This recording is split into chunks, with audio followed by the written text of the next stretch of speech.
não tinha. Isso aí foi acréscimo.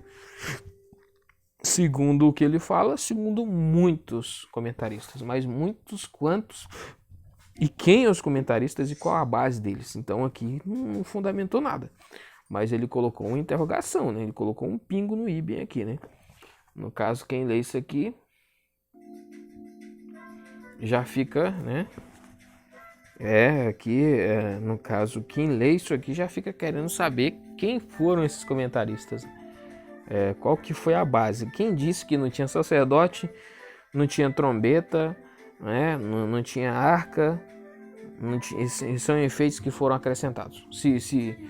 Se o povo já conduzia arca para cima e para baixo em suas guerras, né? Usando a base, por exemplo, do rei Davi ou do livro de Samuel, né? Então aí, no caso, aqui ele fala que muitos comentaristas falam que foi um acréscimo posterior à história, né? Então, na época não tinha nada de trombeta nem de nada, e me acrescentaram. É um pingo no i aqui que é necessário uma explicação, né? Se alguém falar isso na sala, na hora, questionamento. Então explica qual é a base, né? Quem disse isso? Muitos comentaristas. Quais comentaristas? De onde? Qual base? Qual fonte? Existe alguma prova do que você está falando? Ou você fala de muitos comentaristas aí que ninguém sabe quem são, né? Então, mas então aí parei na palavra crucial. Há uma série de peculiaridades menores no texto hebraico aqui, a maioria relacionada às trombetas e à arca, mas essas não são argumentos contra a unidade do texto. Trombeta de chifre de carneiro, soferó, rai, iobelim. Não é possível fazer distinção entre sopar e querem. Versículo 5. O longo toque é o sinal para o ataque. Cairá, literalmente, sobre si mesmo. A leitura tradicional em inglês, VA, equivale a ser nivelado, tem gerado imagens estranhas. Nada permanece dos muros da Idade do Bronze Tardio e muito pouco da cidade, mas devem ter sido construídos sobre as ruínas de muros anteriores que formavam uma plataforma inclinada em torno da maior parte da cidade. Letra B. As instruções são obedecidas. 6:6 a 11. Versículo 7. Soldados armados, tropas escolhidas e bem treinadas, como em 4:13, mas não necessariamente só das tribos da Transjordânia. Versículo 8. Tocando as trombetas. Esse tem sido um ponto de debate dos intérpretes. Com base no silêncio do povo e nos versículos 5 e 16, alguns comentaristas deduzem que houve um relato antigo em que as trombetas permaneceram silenciosas e que em versões posteriores a função dos sacerdotes foi realçada. Gray N. Sent B. apresenta uma mudança significativa em relação a antigas teorias documentárias. Tanto a tradição secular quanto a sacra serviram ao propósito do historiador deuteronomista. Então, aqui no caso, no versículo 4, né, falando de trombeta, ele fala que muitos comentaristas falam que não tinha nada disso, que isso é um acréscimo, né? Aí no versículo 8 ele já vai falar, que cessaram de tocar trombetas, citando trombetas. Então aqui entra uma contradição aqui, ó. Que alguns comentaristas deduzem que houve um relato, então é uma dedução, não há nada de prova aqui. Um relato antigo em que as trombetas permaneceram silenciosas. Se as trombetas permaneceram silenciosas, sem tocar, né? Mas citou as trombetas é porque tinha trombeta, né? Se as trombetas não tocaram, mas de toda forma elas estavam lá. E isso aqui também, como ele fala, é tudo sem prova nenhuma, né? Nenhuma prova, nem nada. Não sei como que o cara desse encontra uma base para falar sem nenhuma prova. Aqui que ele vai falar, alguns comentaristas deduzem que houve um relato antigo em que as trombetas permaneceram silenciosas. Então Eles deduzem que houve um relato antigo. Deduzem, cara. Dedução. Não tem nada de prova. Complicado aqui esse cara aqui, viu? Aqui eu até ver o nome dele aqui. Ele tá muito complicado, esse cara. John Lilly, o nome dele. John Lilly. John Lilly é um cara que merece uma reunião antes de escrever, né? Gray N. Saint B. apresenta uma mudança significativa em relação a antigas teorias documentárias. Tanto a tradição secular quanto a sacra serviram ao propósito do historiador deuteronomista. Letra C, a semana de espera, 6 do 12 ao 14. Enquanto isso, evidentemente contribuiu para desestimular os habitantes de Jericó, também testou a disciplina e fé dos israelitas. No começo do sexto dia, não houve avanço algum. Com frequência, isso acontece quando temos de esperar pelo Senhor. Letra D, o ataque a Jericó, 6 do 15 ao 21. Versículo 16, confira o versículo 5.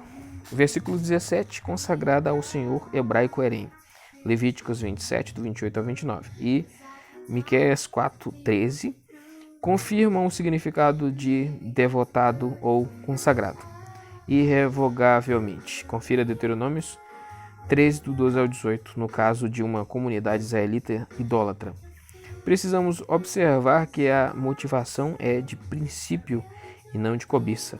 A consagração de Jericó equivale à festa dos primeiros frutos, reconhecendo o serviço e a dívida de Israel para com o Senhor. Letra E. Raabe é liberta, 6 do 22 ao 25. Não é necessário supor que o muro desabou em toda a sua extensão. Ver comentário do versículo 5. Versículo 24. O santuário do Senhor poderia significar o tabernáculo, ou o autor simplesmente pode ter usado a frase corrente nos seus dias. Letra F. A maldição de Josué sobre o local da cidade, 6, 26 a 27. Isso era decorrência lógica do Herem. Ver comentário do versículo 17. É extraordinário que a imprecação foi mantida por aproximadamente 4 séculos, até que Hiel de Betel a quebrou e a maldição se cumpriu. 1 Reis 16:34. Letra G, o pecado de Acã, 7.1. Agora vemos primeiro o pecado secreto sendo repreendido abertamente. Número 2, o pecado de um homem envolvendo toda a comunidade deve ser assim se a comunidade é verdadeiramente santa, senão a graça de Deus seria escarnecida.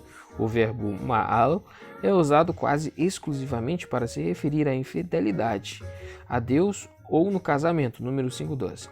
Letra H, primeiro ataque contra Ai, 7 do 2 ao 15. Ai, para avaliar um resumo da controvérsia que surge da ausência de vestígios da Idade do Bronze tardio, parece que o alvo de Josué pode ter sido um assentamento da Idade do Ferro dentro dos muros da cidade antiga.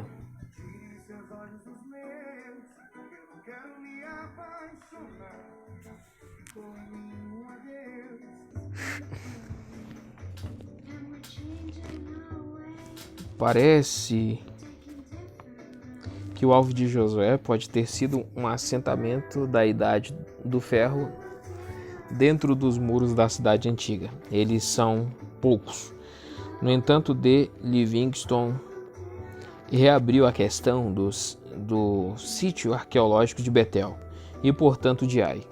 Vê o mapa perto de Bet Aven, o local habitado mais próximo na época em que foi escrito o livro. Confira 1 Samuel 13:5, mais tarde foi associado a Betel, Oséias 4:15, versículo 5, Sebarim ou pedreiras. Nota de rodapé da NVI, quase certamente pedreiras nos despenhadeiros, perto de Ai. Não há sugestão de que tenha sido a confiança exagerada o motivo do revés, mas ela conduziu às trevas maiores. Se pensamos que a reação foi exagerada, versículo 7 e 9, é bom analisarmos a forma em que nós mesmos enfrentamos decepções. No entanto, Josué não podia aceitar isso como nossos ossos do ofício. Como ossos do ofício. A essa altura, o fracasso só podia significar que o Senhor tinha retirado o seu apoio. Letra I. Acã é condenado e executado. 7:16-26. Mandou vivem à frente, supostamente por meio de representantes das tribos de clãs. Versículo 19. Para a glória do Senhor, a NTLH traz confesse a verdade, mas dar glória ao significado comum é apropriado aqui. Confira Salmo 50:23, letra V. Letra V. Versículo 21 é Babilônia. Algumas versões traduzem Cinear. Puxa, Cinear. O que tem a ver Cinear com Babilônia? Mas tem que ver qual que é o termo mesmo no hebraico. BJ, na Bíblia BJ. Talvez leiam SR de Lã, Grai Adlock, mas a Babilônia era uma região de tecelagem de lã. Versículo 24. A prata, etc. Nem isso é encaminhado ao tesouro. Tudo é lançado fora como impuro, e nenhum israelita pode tirar vantagem com a perda de Acã.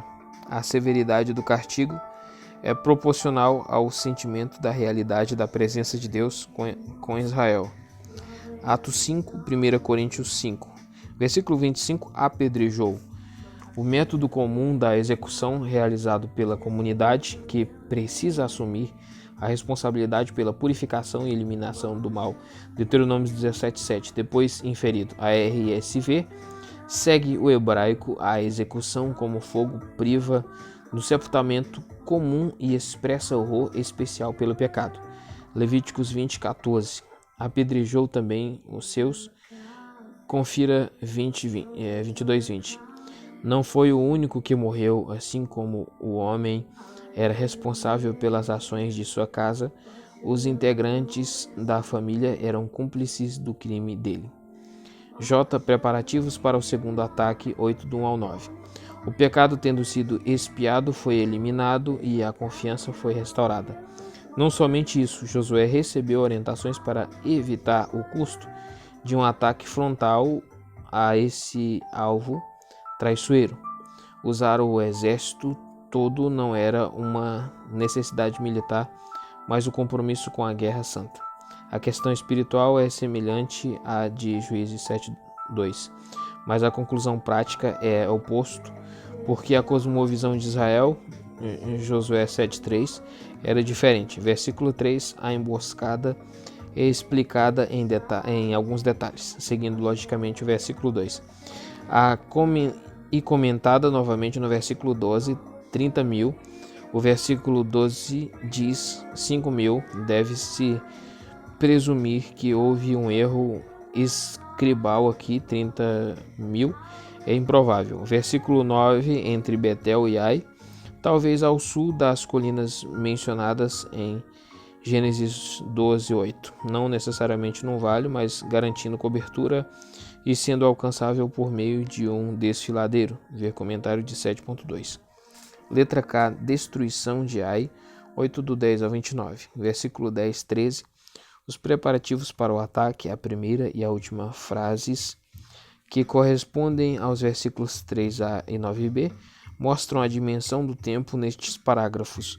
É uma questão de método de narrativa e não de fontes.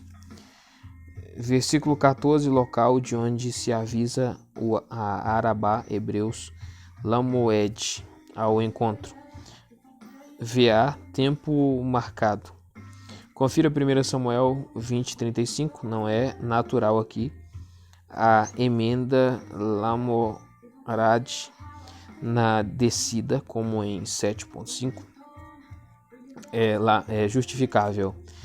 Versículo 17, em Betel, não está na Septuaginta, provavelmente não é original, em vista dos versículos 9 e 12. Versículo 18, lança, assim, 1 Samuel 17, 6, 45, Jó 39, 23, 41, 29, dificilmente um punhal, na nebe. Se isso era um sinal, deve ter sido transmitido à tropa de ataque, mas Josué pode ter clamado. Peraí, acho que apareceu isso no vídeo. Não apareceu não. Isso aqui é um papel um pedaço do negócio que rasgou aqui. Isso. Tá tranquilo. É transmitido à tropa do ataque, mas Josué pode ter clamado ao Senhor para incitar o exército à ação como havia sido combinado. Capítulo 6. Israel volta para casa. A promulgação da lei. O vale de Siquém era o coração de Israel, geograficamente e emocionalmente. Gênesis 48, 22 pode estar se referindo a este local. Confira Gênesis 34 e 35, do 1 ao 4. O mistério ronda a relação de Israel com Siquém, que aparentemente foi capturada ou infiltrada por invasores hebreus no século XV a.C. Essa assembleia não pode ter ocorrido com a concordância dos habitantes de Siquém. O altar estava localizado sobre o monte Ebal, de onde a maldição foi pronunciada. A maior parte do castigo, vê Deuteronômio 28. Esse é o monte mais alto. A primazia do Gerizim está baseada na tradição samaritana. Em Deuteronômio 11, 24 até o capítulo 28, Moisés ordenou a promulgação da lei na terra, arranjou-a numa forma didática e prescreveu a fórmula e o ritual da aliança. Ver mais no capítulo 24. Versículo 33. Acerca da divisão da Assembleia, Deuteronômio 27, 11, anteriormente conclui a frase hebraica: a declaração da concordância de Deus é feita antes da lei. Versículo 34, as palavras da lei, a bênção e a maldição, os três aspectos,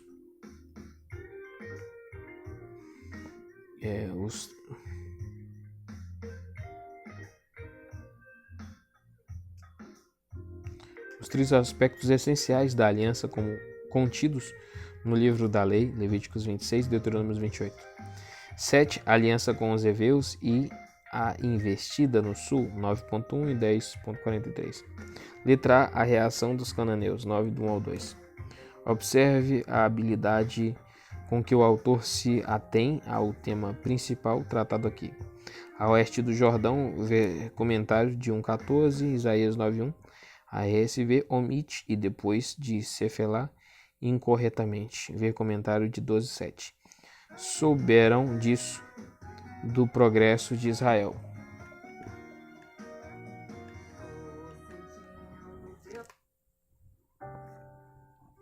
Letra B, o acordo com os gibeonitas, 9 do 3 ao 15. Os israelitas dão um segundo passo errado, dessa vez em virtude da ingenuidade e da falta de buscar orientação. No entanto, Deus prevaleceu e usou esse acordo com os gibeonitas para promover a etapa seguinte do conflito. Capítulo 10. Gibeon, esse sítio arqueológico impressionante, foi parcialmente escavado e forneceu resultados fantásticos. J.B. Pritchard, Gibeon, Where de Sun Steel, 1962. O cemitério do período do Bronze Tardio demonstra a ocupação na época em questão aqui, mesmo que não de forma tão ampla como anteriormente. Gibeon e as três cidades menores dos assentamentos hititas ocuparam uma posição estratégica na fronteira ao norte de Jerusalém. Versículo 4. Delegação. Hebraico Vaiatayaru. Pode vir de palavras para designar embaixador. Ou forma. Enganá-lo NTLH. A RSV lê Vaiitayadu. Como no versículo 12. Versículo 7. Heveus, Ori. Septuaginta pode representar a forma original. Os hurritas foram um povo caucasiano que teve papel importante nos reinos Neoitita e Mitanni, e parecem ter se infiltrado em Canaã. Versículo 11: servos, os visitantes, embora sejam de longe, podem pôr uma aliança em que vão ser vassalos e não parceiros igualitários. Isso é suspeito, mas a bajulação venceu no final. Versículo 14: examinaram, sugere uma refeição comunitária que era em si já uma demonstração de amizade. Talvez até se refira a uma cerimônia de estabelecimento de aliança, mas não consultaram. Isso é de importância primordial. Ela teria incluído uma consulta ao sacerdote. O princípio aplica-se igualmente aos cristãos. Versículo 15. Os líderes da comunidade são mencionados pela primeira vez. Septuaginta, no versículo 14. À medida que o contexto se torna mais político do que militar, os comentaristas modernos, E.G.M. Nott, tendem a considerar a parte de Josué um acréscimo posterior. Antigamente, a expressão "os líderes" era considerada acréscimo tardio. Não se resolve uma questão por meio da crítica textual. Note Adlock. A Bíblia apresenta a posição de Josué como compatível com a liderança responsável nas tribos. Letra C. O ardil é descoberto. 9, do 16 ao 27. Versículo 16 e 17. 3 dias. Ver comentário de 1:10. Versículo 17. Partiram tem de ser lido junto com 10, do 9 ao 43. Não devemos imaginar todo o povo acampado em Gilgal, tentando viver com base nas provisões do deserto. Esse texto nos apresenta um vislumbre da infiltração que ocorreu continuamente antes de se estabelecerem as fronteiras. Versículo 22. Mesmo que os líderes estejam aptos e autorizados a tomar decisões imediatas, a questão naturalmente vem a Josué para confirmação. Letra D. A aliança do sul contra-ataca. 10, do 1 ao 7.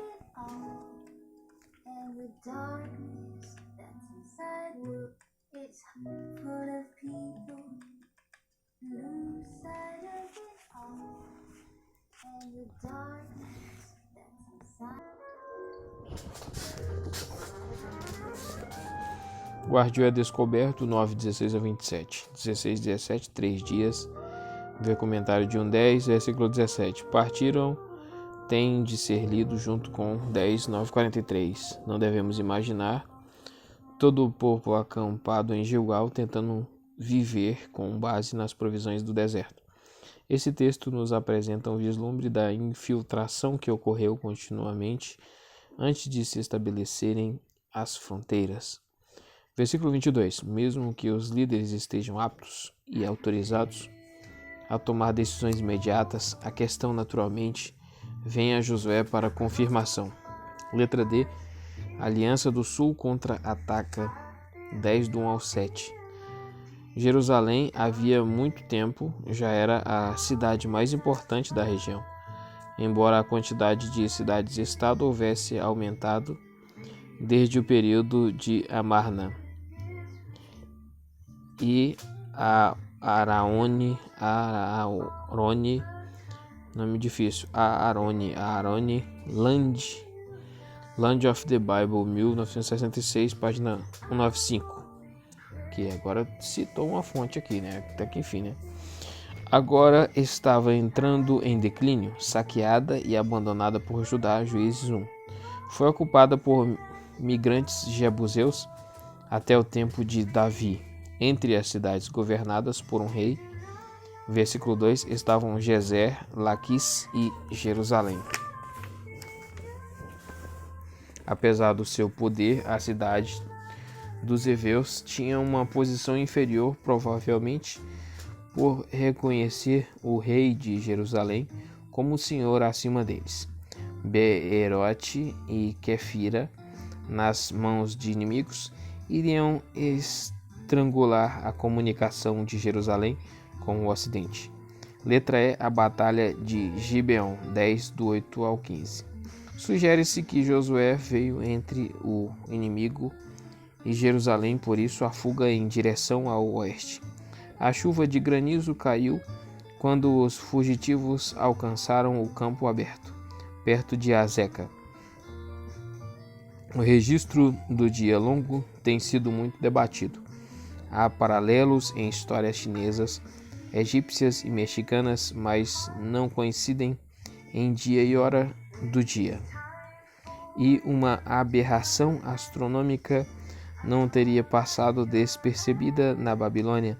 Tentativas de interpretar o poema e especialmente o uso peculiar de DMM, estar silencioso, do sol tem ido desde o eclipse até a maldição sobre os deuses de Gibeon. J. Dus, 1960, página 353 a 61. Vê resposta a isso em J. Holaday.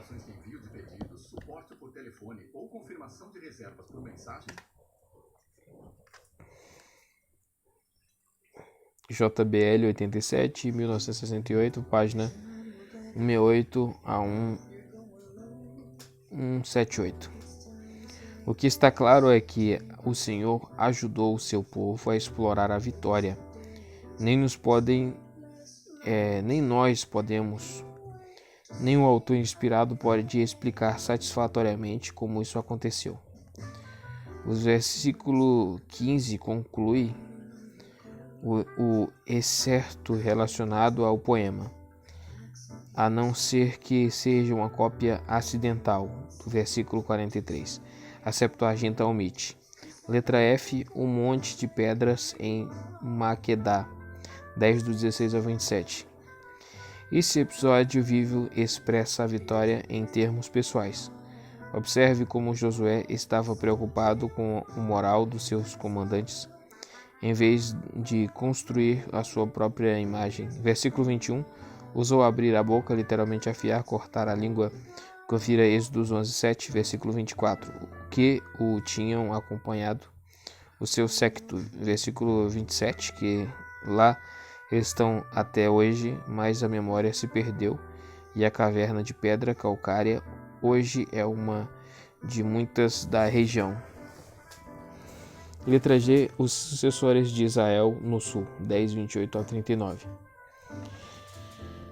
Embora comentaristas tenham taxado esse relato de artificial, é difícil imaginar outra forma de um historiador ter resumido o resultado final da campanha.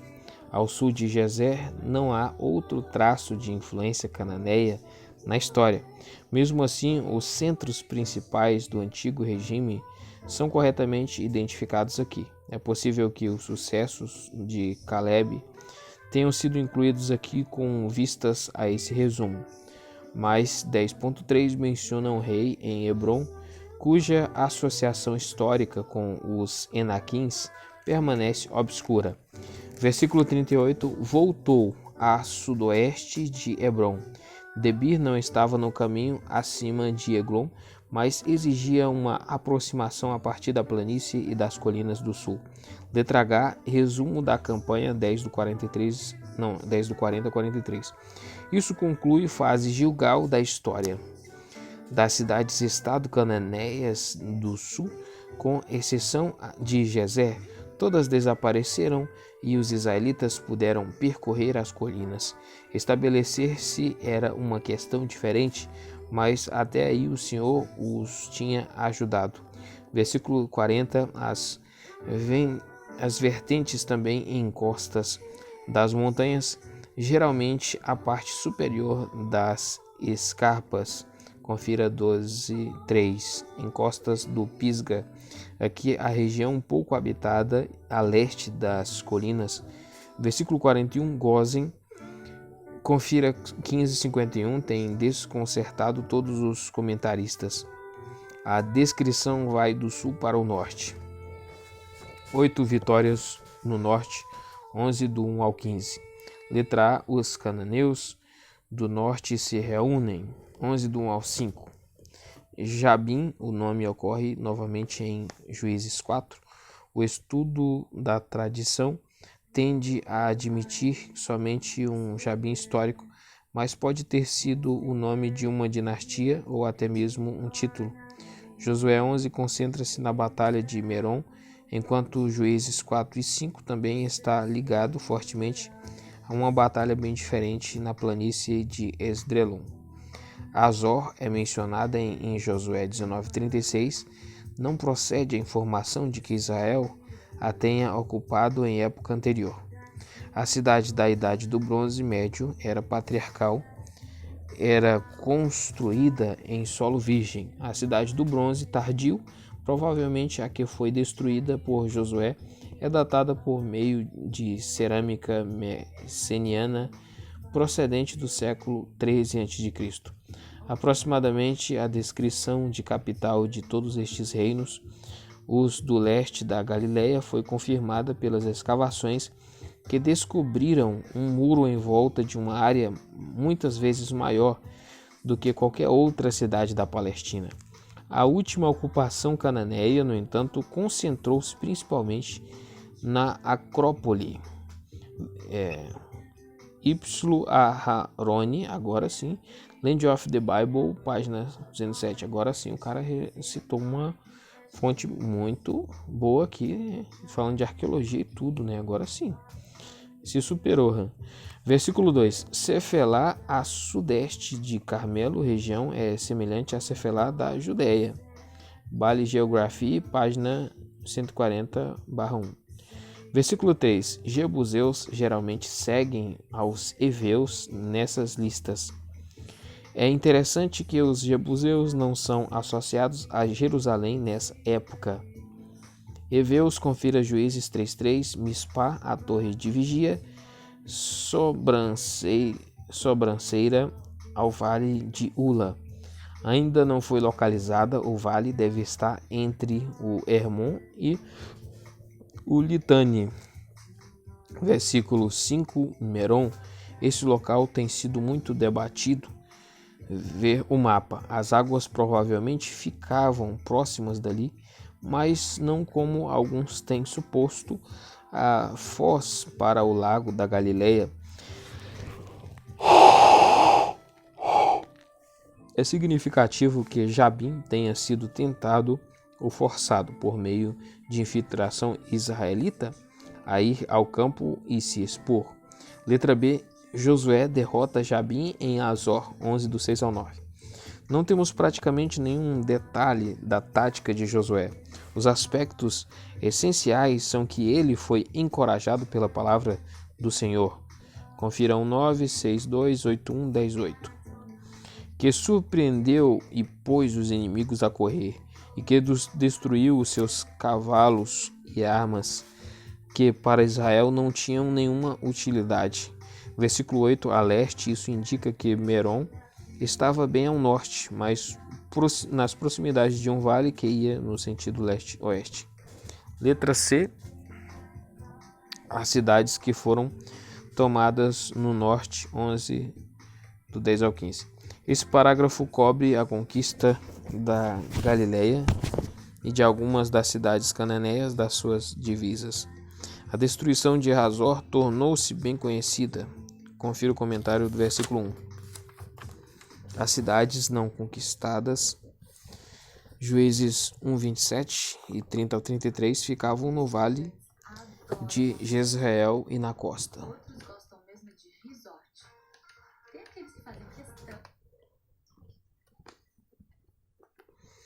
No versículo 15, o autor destaca o seu grande tema, de que a ocupação era promessa e obra do Senhor por meio de Moisés, executada por meio da liderança de Josué em fé e obediência. 9. As realizações de Josué, 11 do 16 ao 23.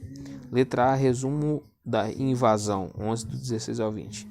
Esse parágrafo deveria corrigir qualquer impressão de que Josué conquistou a terra em 2 campanhas.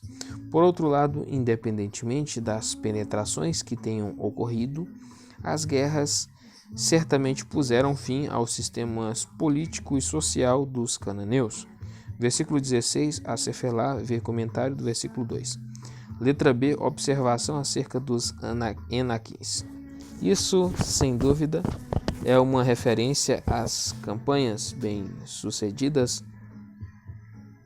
de Caleb, aqui atribuídas a Josué como líder geral. Os Enaquins eram um símbolo de terror para os israelitas antigos. Números 13, 33, Deuteronômio 9, 2. Podem bem ter sido chefes guerreiros estrangeiros, mas a origem do nome continua um mistério. Letra C, a missão se complica, 11:23. Ver comentário do versículo 15, toda a terra é uma declaração geral de êxito. Ver a introdução. O autor está interessado aqui na realização realmente notória de Josué e na sua extensão. 3.1. O descanso da guerra coroa a realização. Confira 23.1, Juízes 3:11, etc. Agora o povo pode cultivar a terra e usufruir das suas riquezas. Deuteronômios 8, do 7 ao 10. 2. As conquistas israelitas, capítulo 12, do 1 ao 24. Essa seção curta liga as duas partes principais do livro. Embora em sentido literário, a primeira seção esteja completa em si mesma. O capítulo 12 faz o acabamento da seção e liga as conquistas anteriores registradas em Deuteronômio. A estrutura é mais parecida com o que segue. O tom geral destaca a unidade do livro, visto que é composto de material muito diversificado. Letra A, as conquistas na Transjordânia, 12, do 1 ao 6. Versículo 1, Arabá, o fundo seco do vale. É preciso distinguir do mais conhecido, o Wadi Arabá, ao sul do Mar Morto. Versículo 3, o Pisga é o ponto mais alto do platô e não uma montanha específica. Letra B, as conquistas na Palestina, 12, do 7 ao 24. Versículo 8, Cefelá, uma região de colinas e montanhas baixas entre as montanhas da Judeia e a planície costeira. Mas o versículo também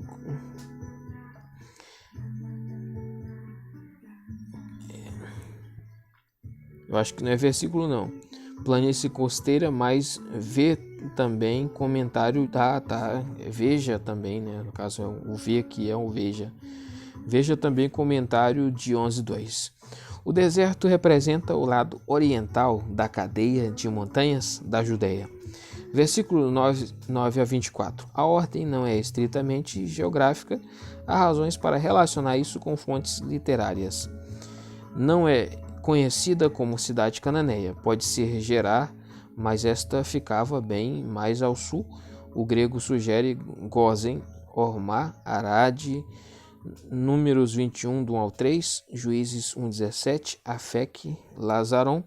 Em Saron, o grego traz um rei aqui e também considera Meron, versículo 20, rei, mas textos assírios mencionam Samsimuruna. Goim pode ser associado a Juízes 4:2. A Arone rejeita o ponto de vista de W.F. Albright, segundo o qual o hebraico Gilgal era nesse caso. Já o Julie em Saron vê o mapa.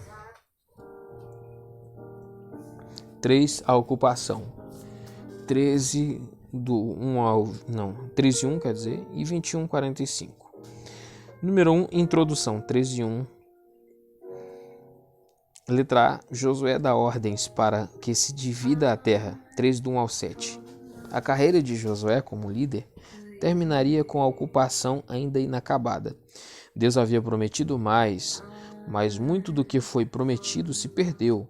Observe como o mesmo material foi usado nos versículos 2 a 6 e em Juízes 3:3. Confira Êxodos 23:30, Deuteronômio 7:22. Por isso, versículo 7, Josué tem de supervisionar a distribuição da região que já estava mais ou menos efetivamente ocupada. Versículo 2, Jesuritas. Confira 1 Samuel 27:8, não como nos versículos 11, versículo 3, Cananeu é provável que os colonizadores filisteus, antigamente povos do mar, tenham obtido o controle dessa região com a concordância do Egito. Gat. Confira 11:22. Não pode ser localizada com exatidão. Os arqueólogos têm tendido a identificá-la com o promissor Tel Es-Safi, ultimamente a F. Rainey Eretz Israel 12, 1975, páginas 63 e 66. Mas há boas razões para identificá-la com Libna Tel Areini, proposta por Albright e renomeada para Tel Gati em 1948, mostrou-se ter sido muito pequena no período filisteu. Nome não era único, Aveus, Aldeões, Deuteronômio 2:23. O versículo deveria terminar em Sul, versos 4 e 5, desde Ara, TM, Meerá, caverna. A Septuaginta aparentemente trazia de Gaza, mas a intenção pode ter sido um local próximo ao norte do Carmelo. Gibleus, os de Biblos, essa Afec. Afec estava no interior, na altura de Biblos. Lebo Hamat ficava próximo de Baalbec, no vale. Essa vista geral corresponde a Números 34:7 ao 8. A terra que ficou por ser conquistada nunca foi ocupada. Juízes 3:3. A iniciativa pouco significativa de Dan, Juízes 18, somente destaca o fracasso do povo. Letra B. Os assentamentos na Transjordânia. 13, do 8 ao 14. Algumas palavras foram omitidas do texto antes do versículo 8. A VA expõe a lacuna. As versões em português fornecem uma conjectura razoável, mencionando a outra meia tribo. Versículo 9 da cidade. Poderia ser Aroer. Novamente, a sua posição peculiar e estratégica na curva do rio Arnon poderia ser descrita nas duas frases. Versículo 10, amorreus. Confira Números 21:26. Esses amorreus eram aliados, subordinados aos hititas e mudaram para o sul na época do faraó Ramsés II. Versículo 11, Gesuritas, etc. Confira 2 Samuel 13:37. Já aqui encontramos